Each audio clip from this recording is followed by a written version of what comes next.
I walked into my husband's promotion party, only to hear his CEO propose, "Will you leave your poor, impotent wife and marry me?"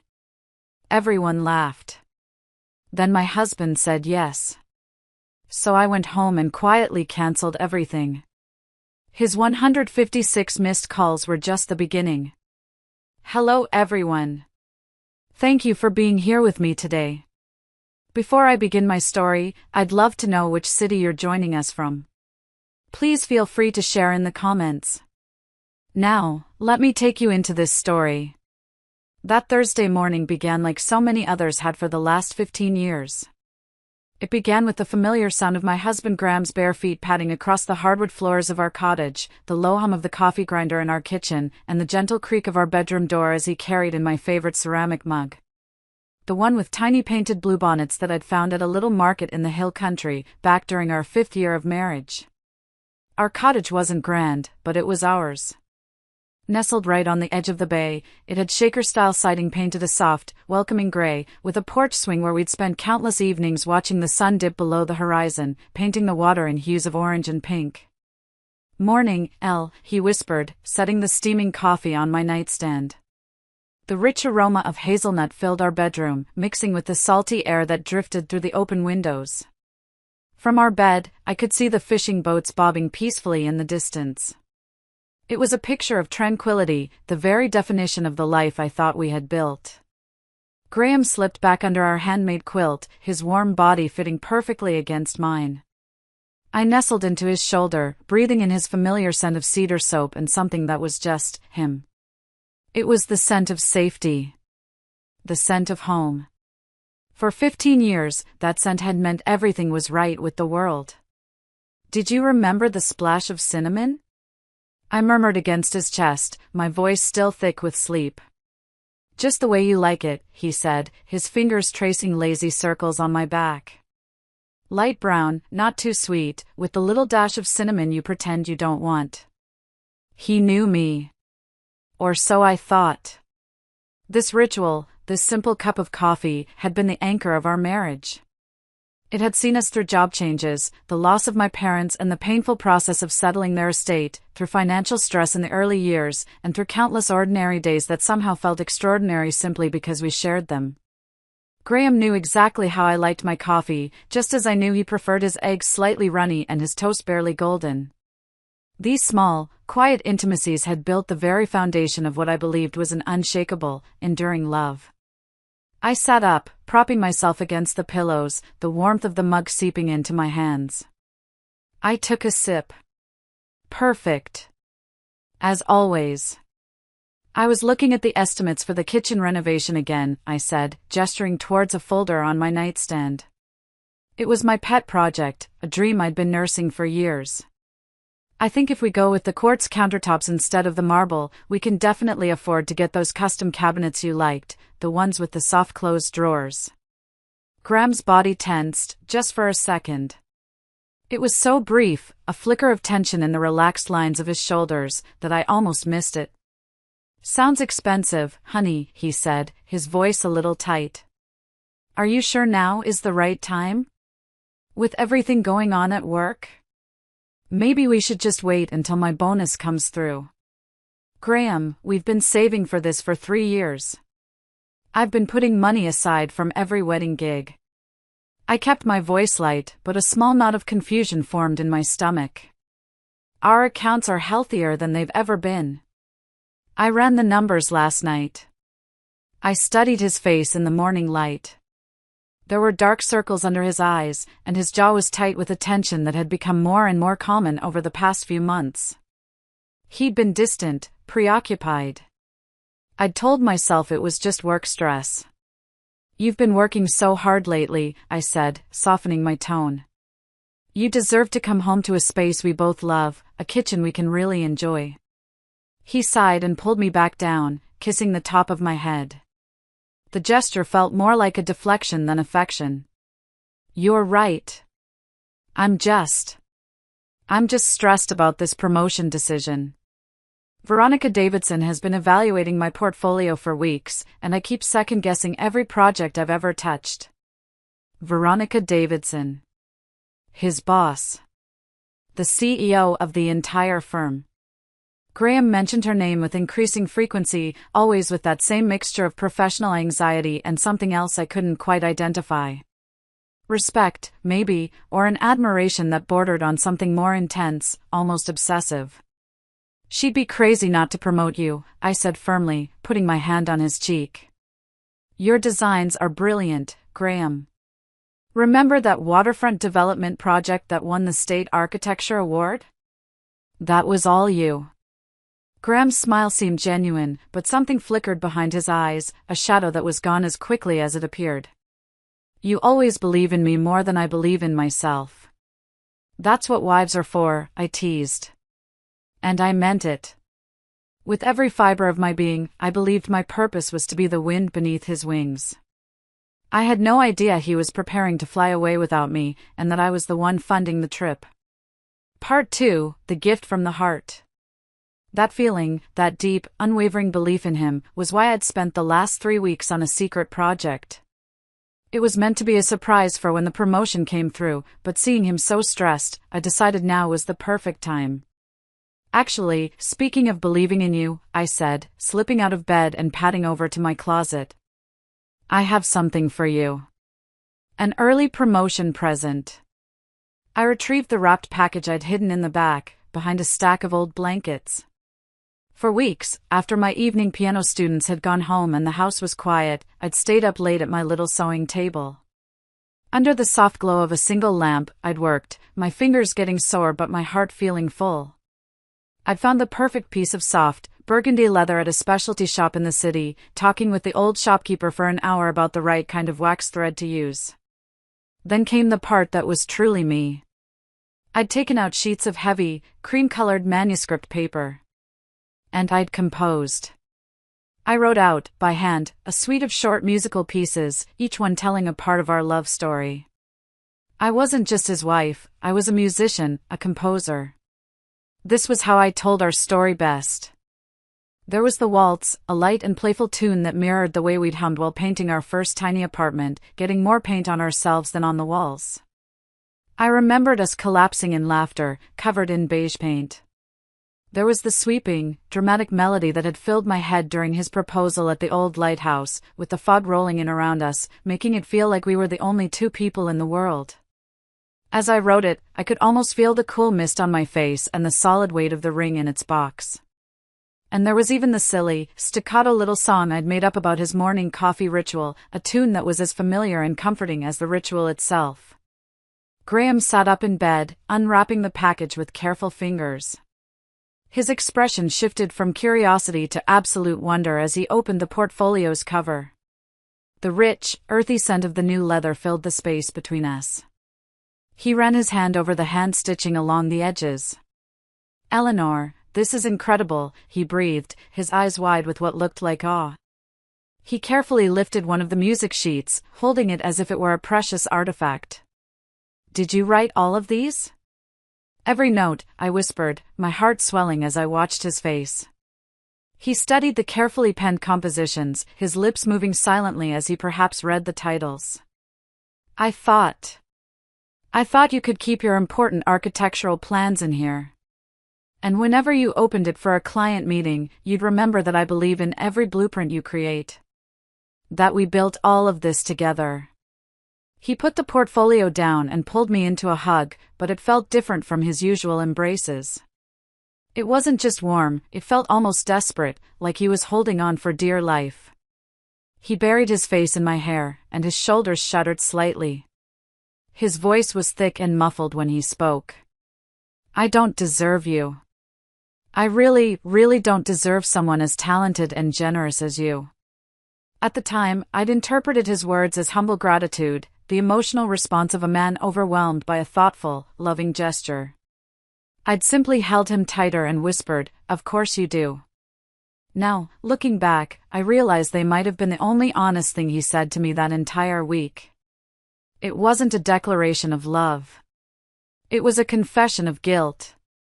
A final, pathetic acknowledgement of the good thing he was actively, consciously choosing to destroy.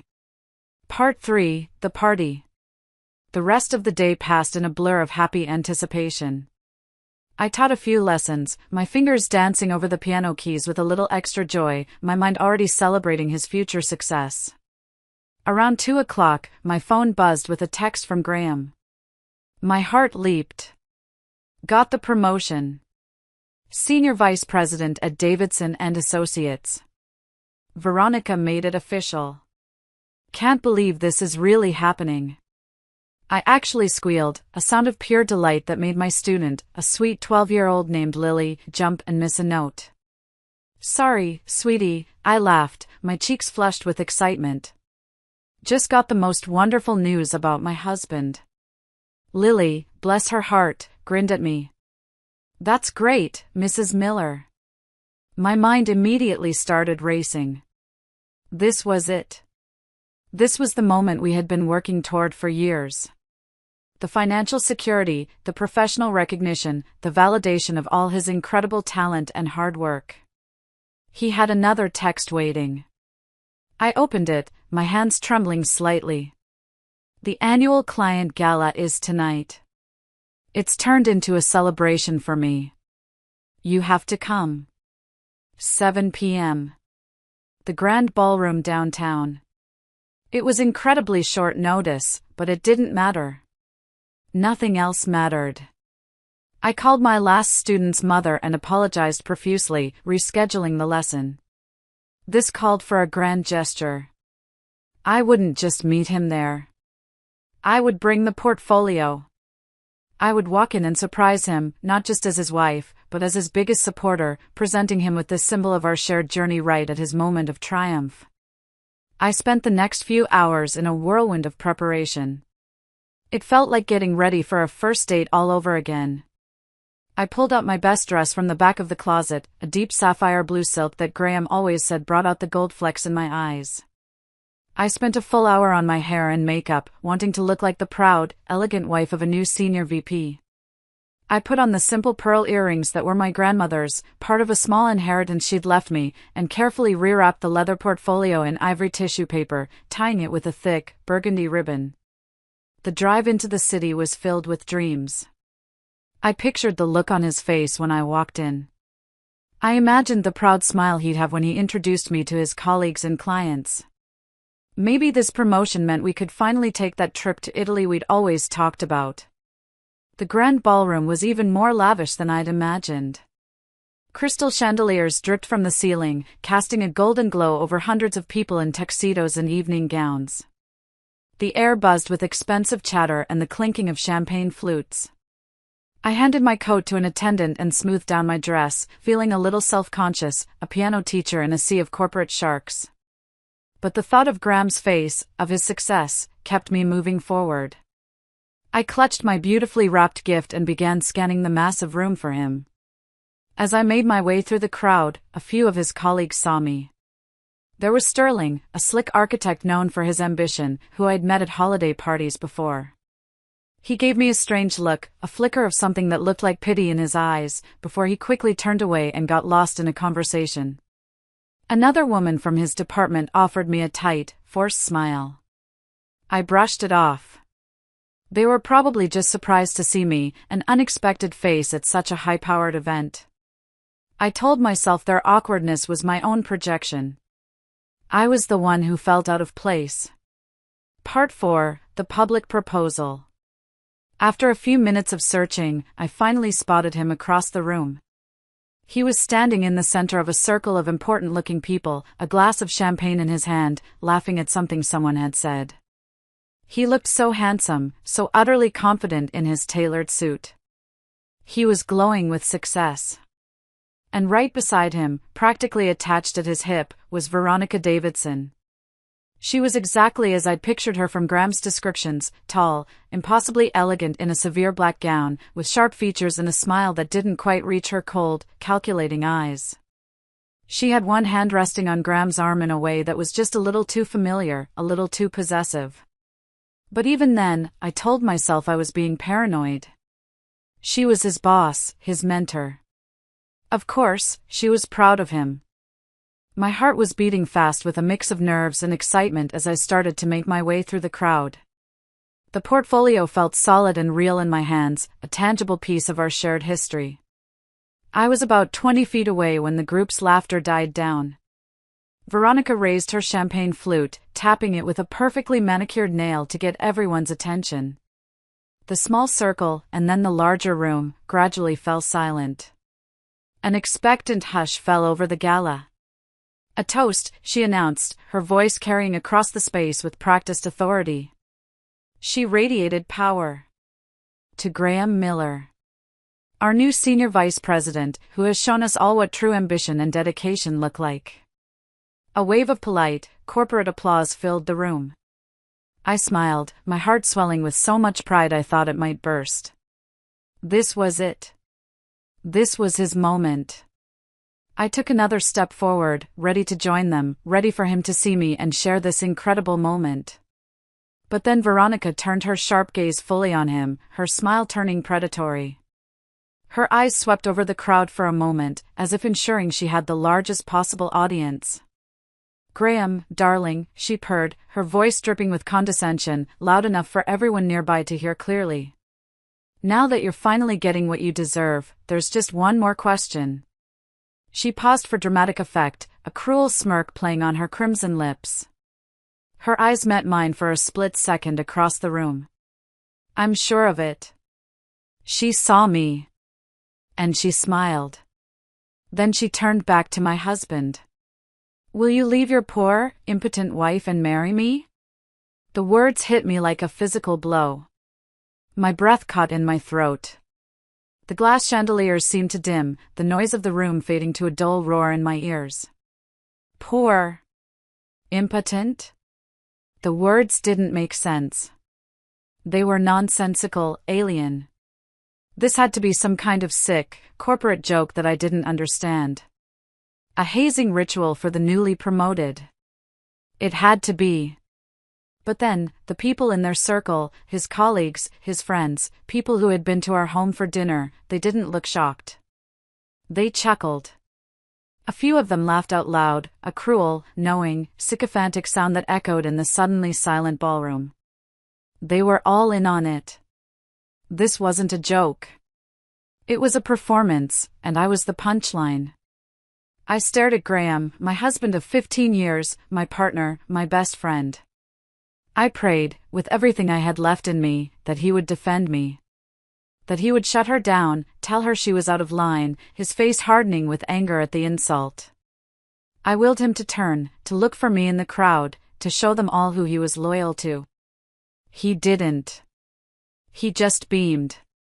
A wide, triumphant, ecstatic smile spread across his face. He looked at Veronica with a burning adoration, a look of pure worship that I hadn't seen from him in years. He didn't even hesitate. In front of his CEO, his colleagues, and a room full of strangers who were now witnessing my utter humiliation, he leaned in, kissed her lightly on the lips, and said, his voice ringing with joy, "Yes. Absolutely, yes." Part 5, The Silent Retreat. The world didn't just spin. It shattered into a million silent, glittering pieces, like one of the crystal chandeliers above had just exploded. The laughter around them sounded distant now, distorted, like it was coming from underwater. My hand went slack, my fingers numb and useless. The gift, the beautiful portfolio I'd poured my heart and soul into for weeks, slipped from my grasp. It hit the marble floor with a soft thud that no one heard but me. The burgundy ribbon came undone, and a few of my handwritten compositions, our love story, set to music, slid out onto the polished stone, looking like discarded trash. No one noticed. They were all too busy clapping Graham and Veronica on the back, offering congratulations on their engagement. My husband's engagement. The word was a foreign object in my mind, sharp and painful. My legs started moving before my brain could issue a command. It was a primal instinct, the flight response of a wounded animal. I backed away, one step at a time, melting back into the shadows of the crowd. The sea of tuxedos and gowns parted for me without even realizing it. No one saw me. To them, I was just a ghost, an inconvenient footnote to the evening's main event. The poor, impotent wife wasn't even supposed to be there. I was a problem that had just been publicly solved. I don't remember walking to the coat check. I don't remember the drive home. The city lights blurred into long, meaningless streaks through my tear-filled eyes. All I could see was the scene replaying in my head, over and over, a looped movie from hell. Veronica's cruel smirk. The knowing laughter of his colleagues.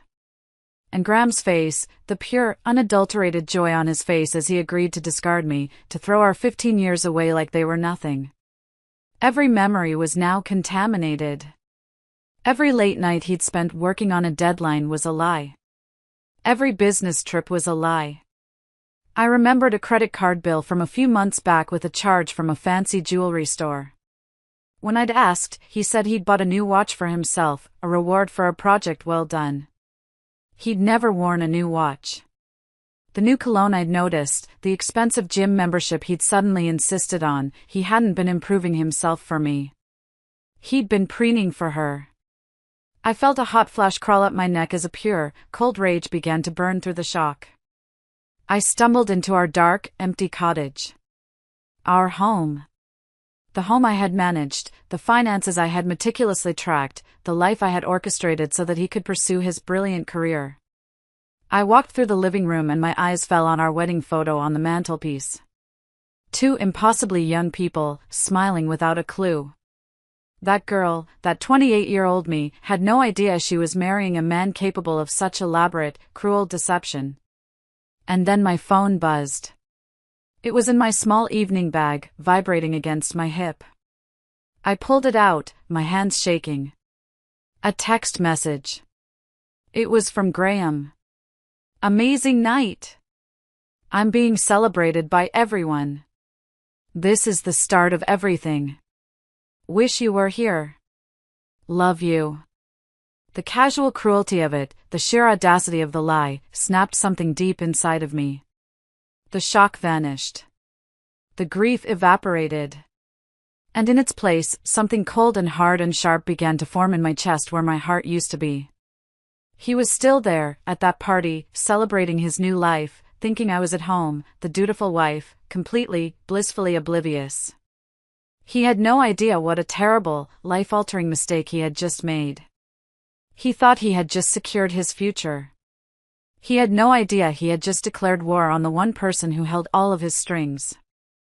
I didn't cry. I didn't scream or throw things against the wall, though every part of my body hummed with the need for destruction. The woman who would have done that, the woman who had walked into that party 2 hours ago, was gone.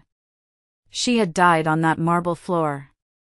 In her place was someone I didn't recognize yet, but someone whose resolve was made of ice and steel. I walked into the kitchen, the heart of our home, and flipped on the light. The cheerful yellow walls I'd painted myself now seemed to mock me. I didn't make coffee. I poured a tall glass of ice water, my hand perfectly steady, and drank it down in one long swallow. The cold shock of it centered me. I sat down at our kitchen table, the one where we'd shared countless meals and made all our plans for a future that was now a lie. I opened my laptop. The glow of the screen illuminated my face in the darkness. The familiar blue interface of our online banking portal loaded. For years, I had managed our finances with a sense of shared purpose, a feeling of building something together.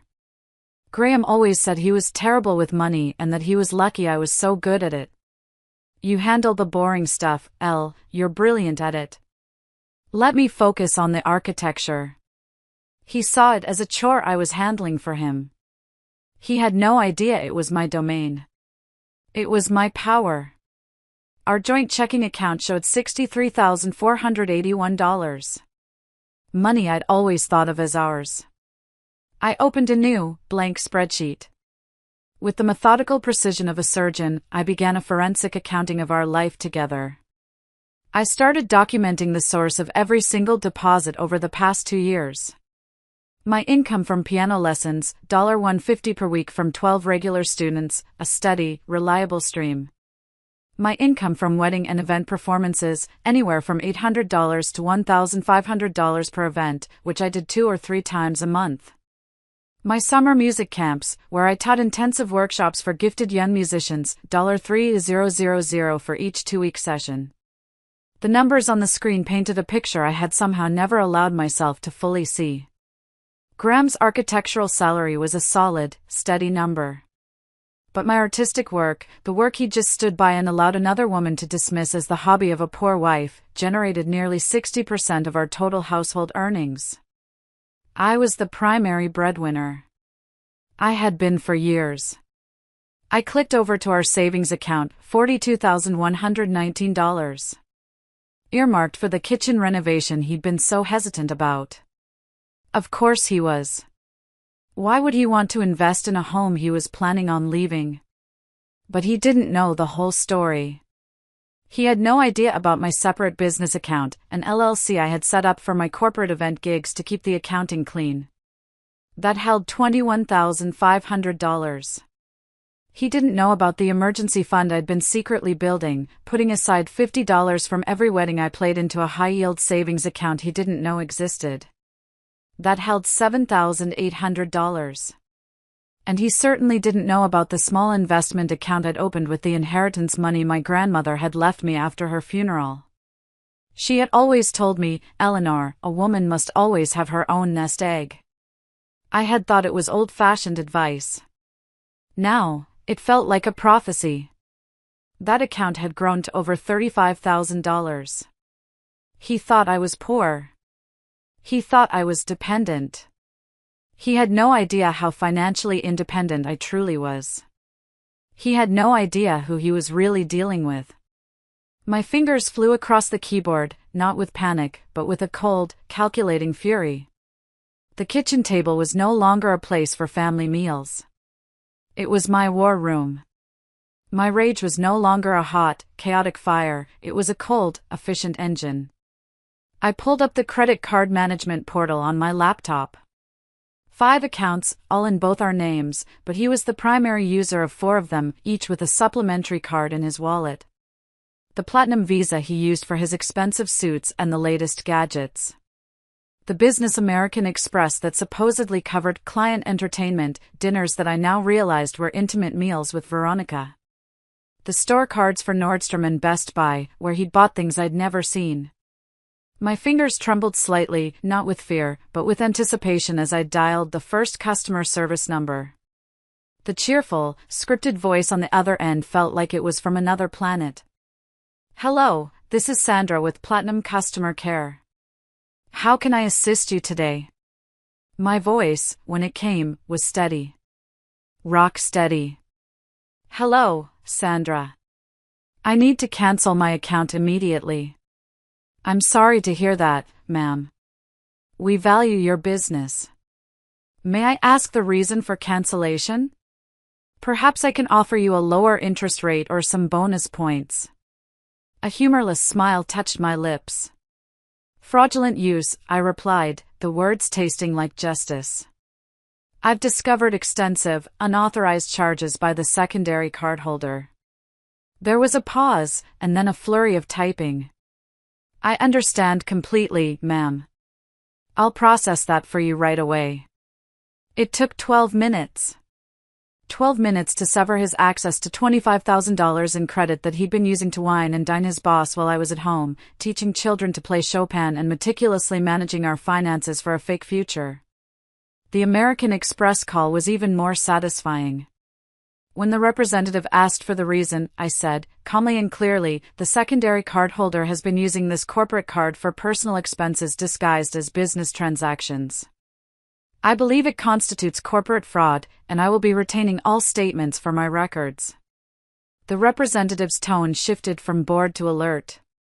The account was frozen and flagged in under 5 minutes. One by one, I cut them off. The Nordstrom card, cancelled. The Best Buy account, terminated. The gas card he used for his precious BMW, closed permanently.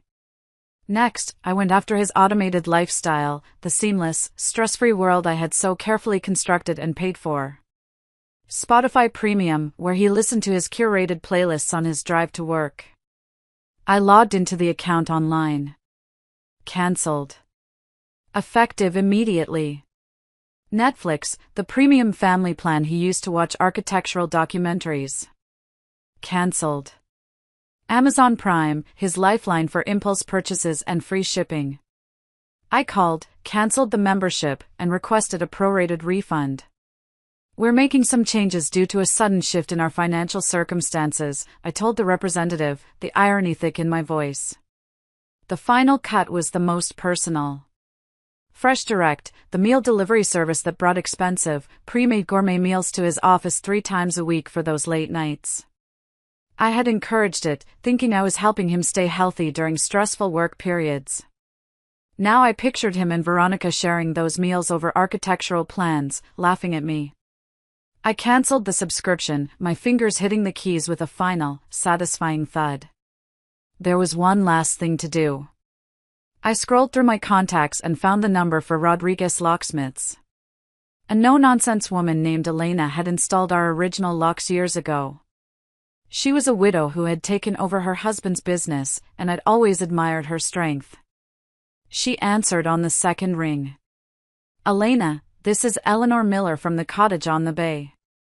I need an emergency lock change. On all exterior doors. Tonight. There was a slight pause. Everything all right, honey? It's after 10. You sound stressed. I've discovered some security concerns, I said, the understatement of the century. I need new locks as soon as possible. I understand, she said, her voice warm but professional. She had probably heard 1,000 stories like mine in that one sentence. I can be there in 45 minutes.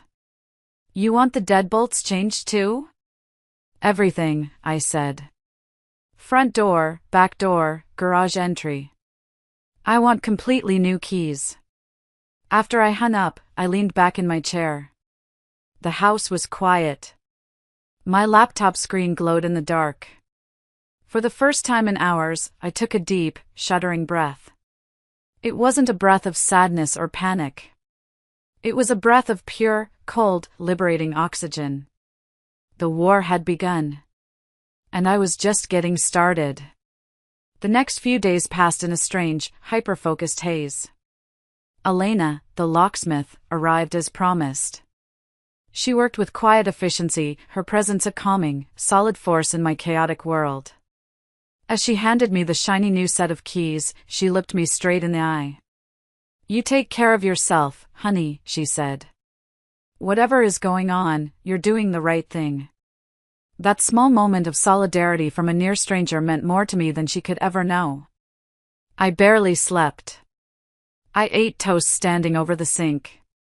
My beautiful piano sat untouched, a silent monument to a life that no longer existed.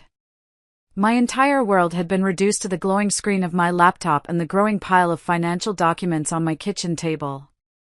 Graham had tried calling, of course. The morning after the party, my phone lit up with his name, over and over.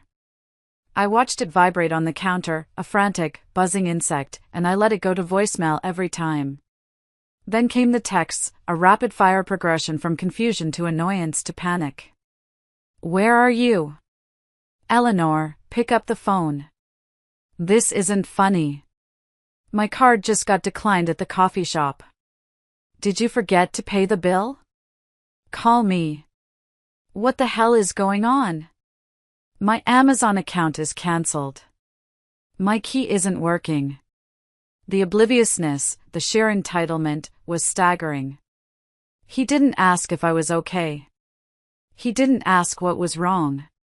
He only cared that his seamless world had developed a glitch. After 2 days of my complete silence, the calls and texts stopped. I imagined he was holed up with Veronica, planning their next move, assuming I was just having some kind of emotional breakdown and would eventually come crawling back, apologetic and ready to smooth things over. It was on Tuesday morning, as I was sorting through credit card statements and highlighting every suspicious charge, that an email popped into my inbox that would change the entire game. The sender was a name I didn't recognize, Beatrice Martinez. The subject line read simply, "Something you need to know." My finger hovered over the delete button. Part of me, the part that was still bruised and hurting, didn't want any more information, any more pain. But the stronger part, the part that had systematically dismantled Graham's life for the past 72 hours, clicked it open. Dear Mrs. Miller, the email began, formal and polite in a way that made its contents feel even more ominous. My name is Beatrice Martinez, and I work in the accounting department at Davidson and Associates. I am writing to you under difficult circumstances. I was at the client gala on Thursday, and I witnessed what happened. I've been struggling with whether to contact you, but my conscience will no longer allow me to remain silent. My heart started beating faster, a hard, steady rhythm against my ribs. She continued, explaining that she had been aware of Graham and Veronica's relationship for months, having accidentally discovered evidence of their affair while processing expense reports and reviewing corporate spending irregularities. I want to be clear that I am not motivated by office politics or any personal grievance, Beatrice wrote. I'm reaching out because I have a younger sister who was similarly deceived by her husband, and I remember how much it meant to her when someone finally told her the truth. You deserve to know the full extent of what's been happening behind your back. I have documents that I believe will be very important for you. I am willing to meet at a time and place of your choosing. A complete stranger was offering me a lifeline, motivated by nothing more than basic human decency. After the casual cruelty I'd experienced from people I'd known for years, this kindness from someone who owed me nothing felt overwhelming. I replied immediately, my fingers flying across the keyboard, suggesting we meet at a quiet cafe 20 minutes out of town. Beatrice Martinez was a woman in her early 30s with intelligent, compassionate eyes and an air of quiet professionalism. She arrived clutching a thick manila envelope as if it contained state secrets, which, in a way, it did. We sat in a corner booth, the smell of coffee and pastries a strange comfort in the tense air.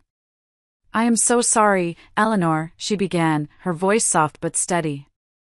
What I'm about to show you is going to be difficult, but you have a right to know. She spread several printed emails across the scarred wooden table.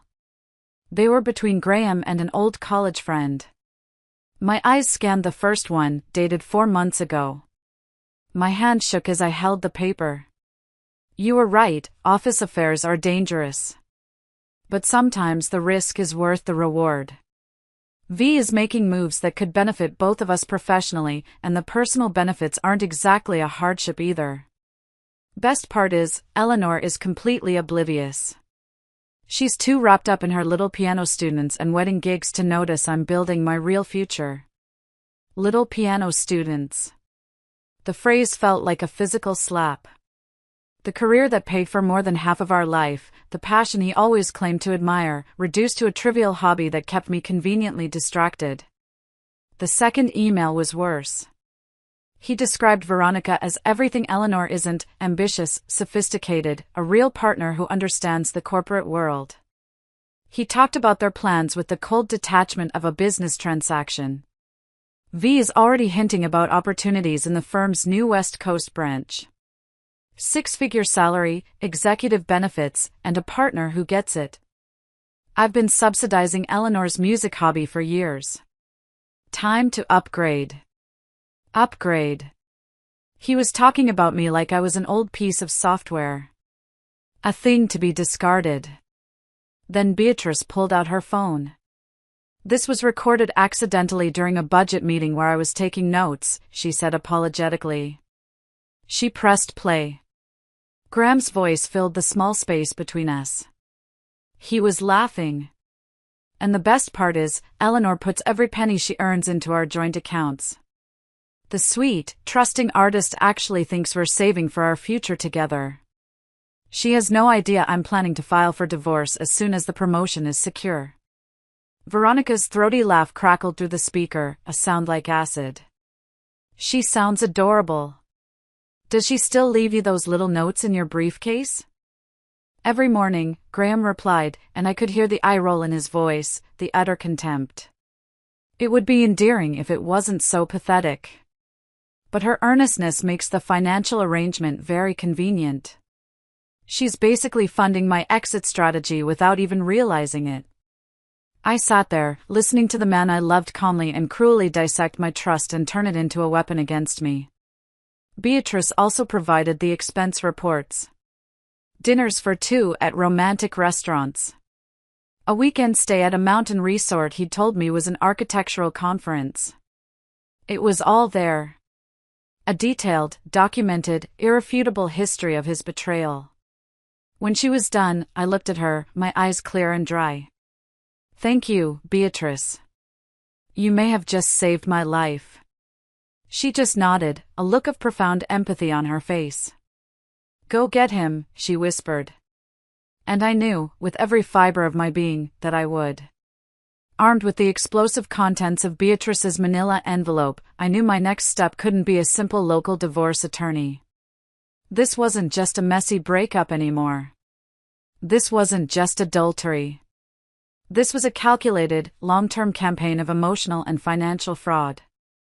I needed more than a lawyer. I needed a shark. I spent the next 24 hours researching, diving deep into legal forums and reviews. One name kept appearing in articles about high-profile divorces and corporate misconduct cases in the state, Cassandra Blackwood. Her nickname in legal circles, I learned from a rather gossipy law blog, was the Shark in Pearls. She was known for her meticulous preparation, her brutal cross-examinations, and her utter refusal to lose. Her office occupied the entire top floor of a downtown skyscraper, a modern glass and steel structure that looked down on the city like a predator surveying its territory. The reception area was all sleek lines, original modern art, and hushed efficiency. The air smelled of money and orchids. It was designed to intimidate, to make you feel small before you even met the woman in charge. But I wasn't intimidated. I was on a mission. Cassandra Blackwood herself was exactly as I'd imagined. She was in her mid-50s, with a mane of silver hair cut in a severe, elegant bob that framed a face with sharp cheekbones and even sharper eyes. She wore a charcoal suit that probably cost more than my piano, and a single strand of perfect, lustrous pearls around her neck. She didn't rise when I entered her office. She simply watched me walk across the vast expanse of her Persian rug, her gaze analytical and unnervingly perceptive. "Mrs. Miller," she said, her voice a low, confident purr as she gestured for me to sit. "My assistant said it was urgent. I understand you have a situation that requires my particular expertise." I didn't waste time with tears or a long, emotional preamble. I had learned that emotions were a luxury I couldn't afford right now. I opened my tote bag and laid Beatrice's evidence out on her vast mahogany conference table, the emails, the damning expense reports, the transcript of the audio recording. In a calm, level voice, I told her the story, from the public humiliation at the party to the cancelled credit cards and the new locks on my doors. She listened without interruption, her intelligent eyes scanning the documents with a speed and focus that was almost frightening. Once or twice, she picked up a page, read it closely, and set it down with a soft, decisive tap.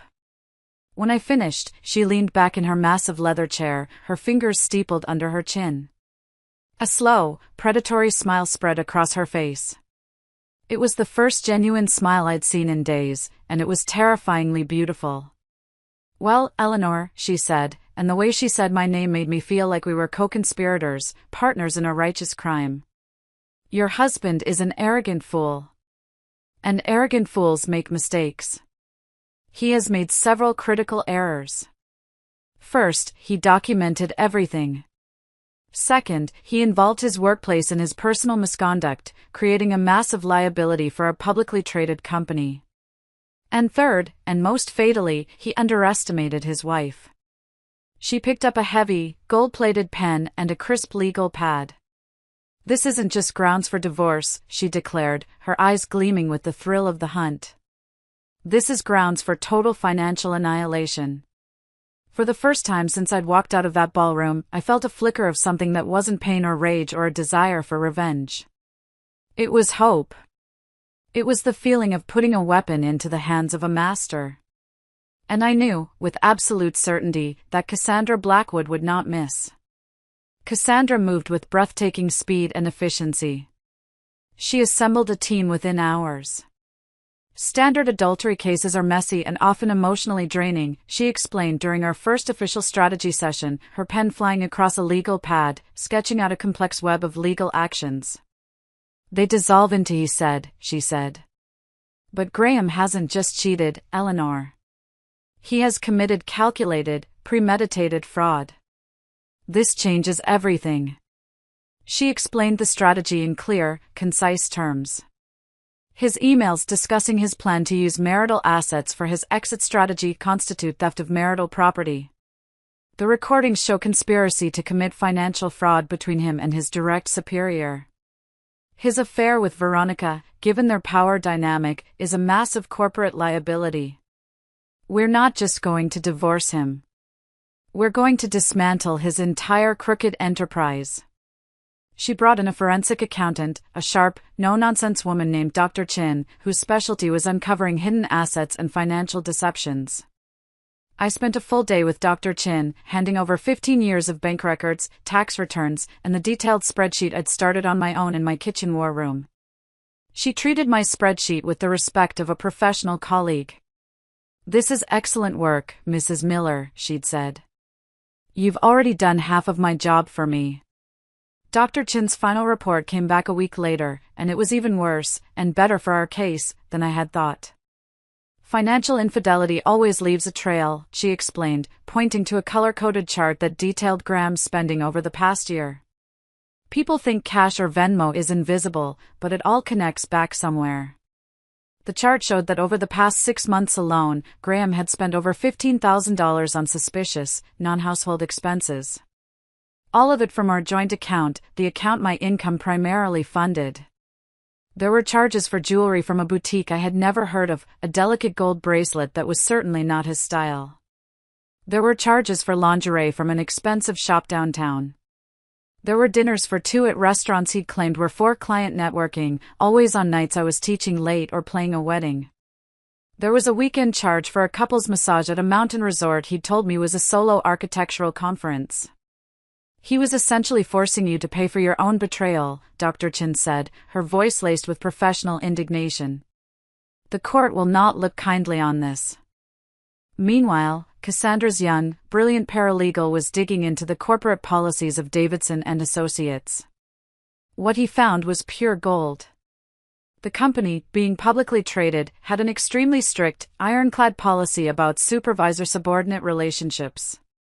Any romantic or sexual involvement had to be disclosed to the Human Resources Department and the Legal Department within 30 days of initiation. Failure to do so was a breach of contract and grounds for immediate termination for cause. "They've been incredibly reckless," Cassandra said during our next meeting, a predatory gleam in her eyes as she reviewed the paralegal's report. "They thought they were invincible. They exposed their firm to sexual harassment lawsuits, ethics violations, and regulatory scrutiny. Davidson and Associates will have no choice but to protect their shareholders and their reputation. They will sever ties with Graham and Veronica so fast it will create a sonic boom." Our case was no longer just Eleanor versus Graham. It was a multi-pronged attack. First, we would file for divorce on the grounds of adultery and egregious financial fraud. Second, we would file a separate civil suit against both Graham and Veronica for conspiracy to commit fraud and intentional infliction of emotional distress.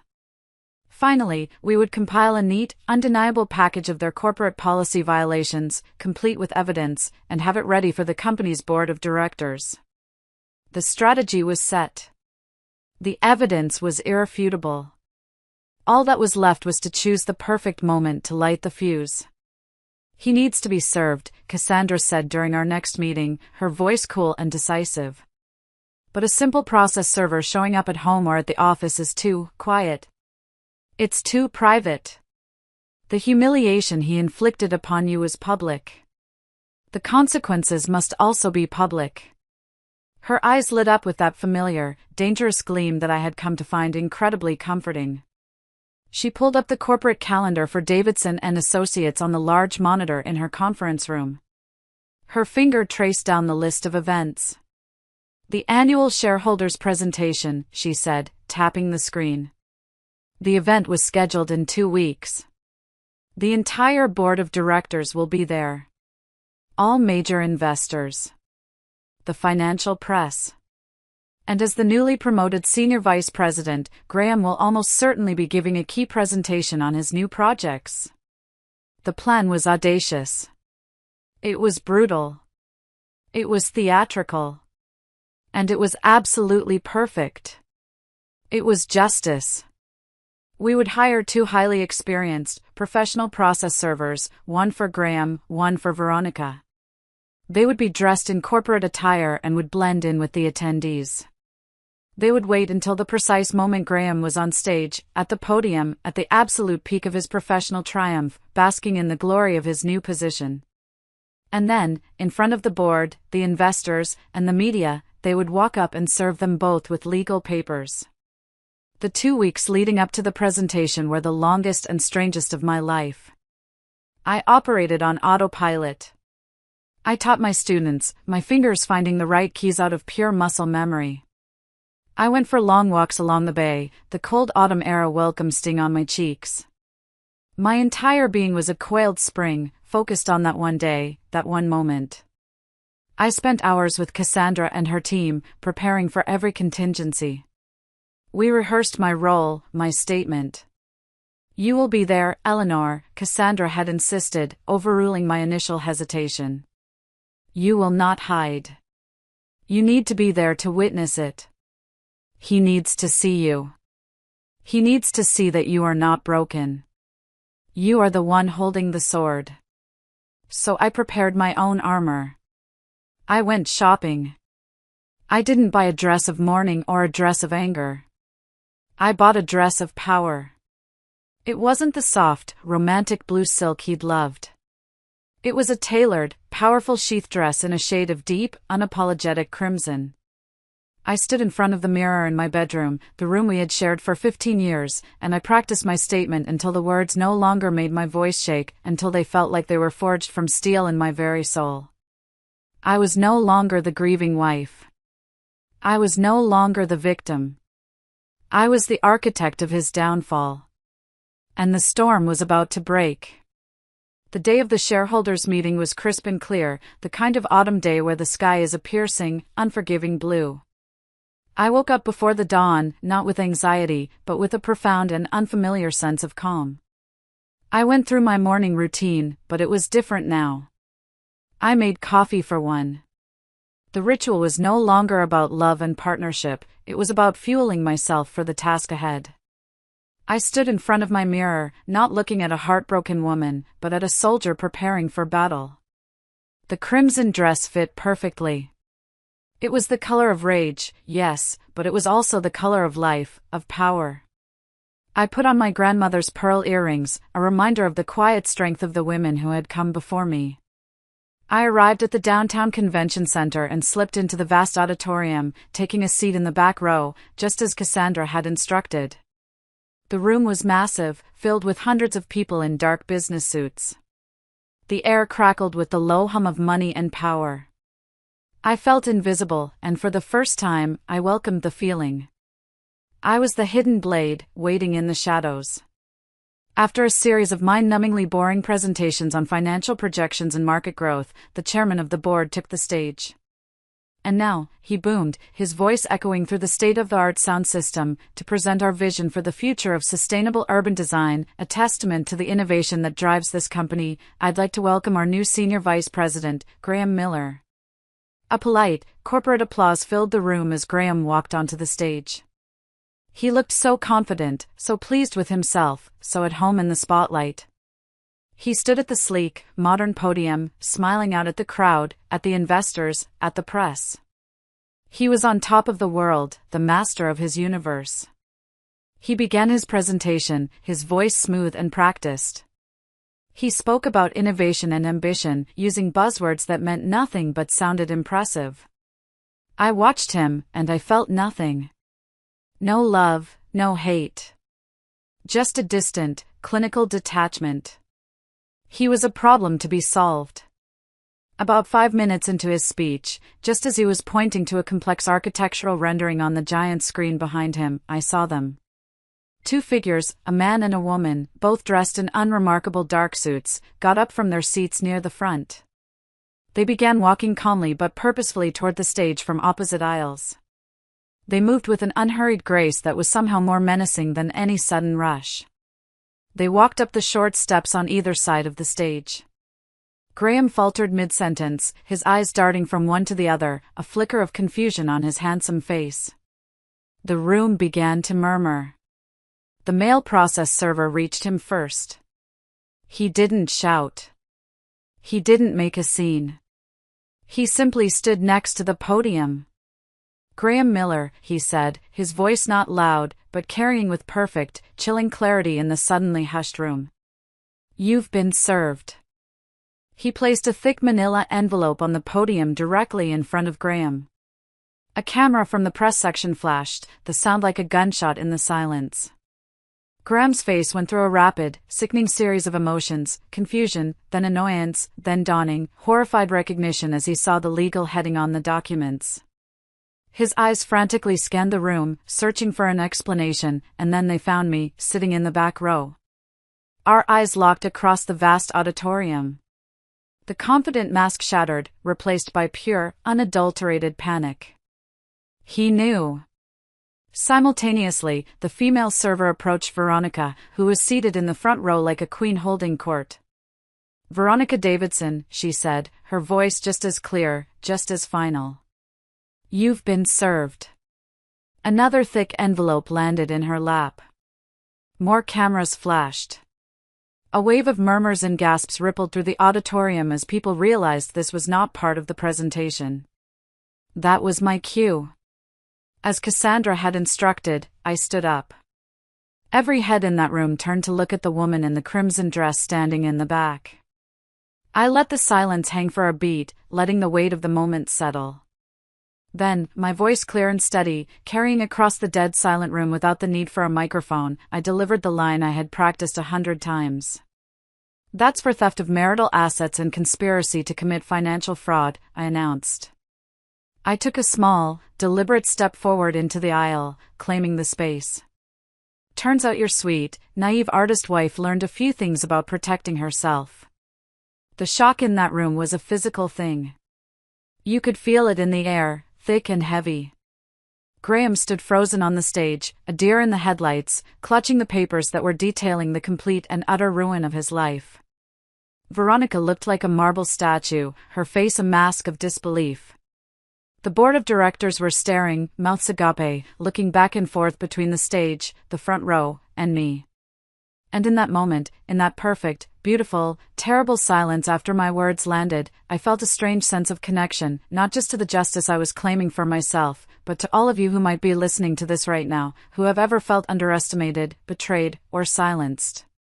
If you are still listening to my story, if you've come this far with me on this painful journey, would you do me a small kindness?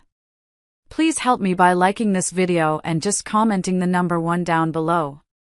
It will let me know that you're here, that you're truly wonderful, and that I'm not alone in believing that a woman's strength should never be taken for granted. Your support is a tremendous encouragement, it's cheering me on in ways you can't imagine. Please, just comment the number 1 so I can see you, so I know you're with me. And now, let me tell you what happened next, after the bomb went off. I didn't wait to see the rest of the chaos unfold. I had done what I came to do. I turned, and with my head held high, my back straight, I walked out of that auditorium. The sound of shouting erupting behind me, reporters clamoring for answers, executives trying to regain control, the frantic buzzing of hundreds of conversations starting at once, was the sweetest music I had ever heard. The fallout was swift, brutal, and exactly what Cassandra had predicted. The story was picked up by the financial press before I even got to my car. Davidson and Associates executives served with fraud lawsuit mid-presentation. It was a public relations nightmare of epic proportions for a company that prided itself on its sterling reputation. To protect their reputation, their shareholders, and to avoid a protracted, ugly legal battle that would expose their corporate negligence to the world, the firm acted with surgical decisiveness. Within 48 hours, Veronica Davidson was fired. An internal memo cited gross violations of the company's code of conduct. Her golden parachute was rescinded, and she was forced to resign from the board. Graham was suspended immediately, and then quietly let go a week later. His career in architecture, at least in that state, was effectively over. His name was now synonymous with scandal. No reputable firm would touch him. My divorce from him was almost anticlimactic. Faced with the mountain of documented, irrefutable evidence, the emails, the recordings, the forensic financial trail, his lawyer, a man who looked perpetually exhausted, advised him to settle immediately and quietly. Cassandra was merciless in her negotiations. She took no prisoners. The final divorce decree was a masterpiece of legal retribution. I was awarded everything. I got the cottage, free and clear, the deed now solely in my name. I got 100% of our joint savings and checking accounts, as they were funded primarily by my income. I was awarded 75% of his substantial retirement fund and 401k as direct compensation for his systematic theft of marital resources. He left our 15-year marriage with his car, his clothes, and a reputation so toxic he would have to move to another country to even have a chance of working in his field again. The civil suit against him and Veronica also settled out of court. They were forced to pay substantial damages for emotional distress and punitive damages for the financial fraud. Davidson and Associates, terrified of further scandal and eager to make the whole thing disappear, also quietly paid an additional settlement to me to avoid any further legal action against the company itself. As Cassandra said in our final meeting, sliding the final settlement check across her gleaming mahogany desk, a check with more zeros than I had ever seen in my life, rarely have I seen someone document their own destruction so thoroughly. He wrote the script, Eleanor. We just provided the stage. The months that followed were a time of quiet, deliberate rebuilding. The legal victory was satisfying, a cold dish of justice served perfectly. But true healing came from reclaiming my own life, my own space, and my own soul, piece by piece. The cottage, once filled with the ghosts of memories of him, slowly began to feel like mine. I started with the kitchen. I hired a team of contractors and finally did the renovation I'd always dreamed of. I chose bright, cheerful yellow for the walls, installed the beautiful quartz countertops, and filled the windowsills with pots of fresh herbs. Every morning, when I walked into that bright, sunny space to make coffee for myself, it felt like a victory. I turned his old home office, a place that had always felt dark and serious, into an expanded music studio. I had large windows installed that overlooked the bay, flooding the room with natural light. I had professional soundproofing put in. And with a small portion of the settlement money, I bought the instrument I had dreamed of owning my entire life, a 7-foot Steinway baby grand piano. The day it was delivered, I ran my hands over the smooth, polished ebony, and when I played the first chord, the rich, resonant sound filled the house, chasing out all the old, sad echoes. News of the divorce and the dramatic way it had unfolded spread through our small community. But instead of whispers and pity, I was met with a wave of quiet respect and admiration. The parents of my piano students started referring their friends and neighbors, telling them I was a woman of incredible strength. My teaching schedule, which had held steady at 12 students for years, ballooned to over 25 within 3 months. Wedding bookings increased, with couples telling me they wanted my grace and professionalism on their special day. And my own music, which had been silenced by the trauma, came back. But it was different now. It had a depth and an emotional complexity I'd never been able to access before. I wrote pieces not about naive romantic love, but about survival, about resilience, about the painful, beautiful process of becoming whole again. A local theater company, hearing of my work, commissioned me to compose the entire score for their spring production. What Graham had dismissed as a little hobby had become a thriving, respected career that brought me not just financial independence, but a profound, unshakable joy. I created what I called my truth box, a handcrafted wooden box where I kept items representing my new, authentic life, my first big check from the theater company, a thank you card from a happy wedding couple whose ceremony I'd played, and Cassandra Blackwood's business card, a reminder to always fight for myself. And in it, I placed a small, anonymous note that had been left in my mailbox a week after the settlement. It was written on simple paper and just said, "Thank you for your courage. You stood up for more than just yourself. Beatrice." It was the most precious thing in the box. About 6 months after the divorce was finalized, on a blustery Saturday afternoon, I was browsing in a cozy independent bookstore a few blocks from my cottage called Harbor Books. It was my sanctuary, a place filled with the quiet magic of stories. I was in the poetry section, running my finger along the spines, when the owner, a man with kind, crinkly eyes and silver threading through his dark hair, came over. "If you like Mary Oliver, you might enjoy this one," he said, his voice gentle. He handed me a slim volume by another poet. He writes about the sea in the same way she writes about the forest. His name was Miles. I learned he was a former corporate finance guy who, like me, had left a world that felt hollow to pursue a passion. We started talking, first about books, then about music, then about the simple, profound joy of creating something beautiful in the world. Our conversation flowed easily, naturally, like a piece of music we were composing together on the spot. He didn't just listen, he heard me. We started meeting for coffee. He would ask thoughtful, intelligent questions about my compositions. He came to my student recitals, sitting in the back row and listening with a look of genuine interest and admiration. He never once made me feel like my creative work was less important than a more traditional, lucrative career. With Miles, there were no grand pronouncements or desperate hugs. There was just a quiet, steady respect. A true harmony. One evening, we were sitting on my porch swing, watching the sunset paint the bay with color. My new wind chimes played a soft, random melody in the breeze. "You seem so peaceful," he said, looking at me. "Like you belong right here, in this moment." I smiled, a real, genuine smile that reached my eyes. "It took me a long time to get here," I said.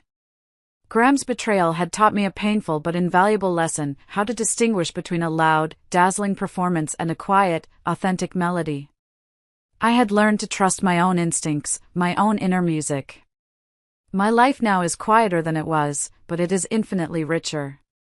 It is filled with authentic melodies, genuine friendships, and the kind of deep, unshakable peace that comes from knowing you have survived the fire and built a beautiful, strong life from the ashes, on your own terms. That is a victory greater than any court settlement. Thank you so much for listening to my story. It means more than you know. If any part of this journey resonated with you, I hope you'll share your own thoughts in the comments below. Knowing we are not alone is the most powerful feeling in the world. Take care of yourselves, and never, ever let anyone underestimate your strength or silence your music.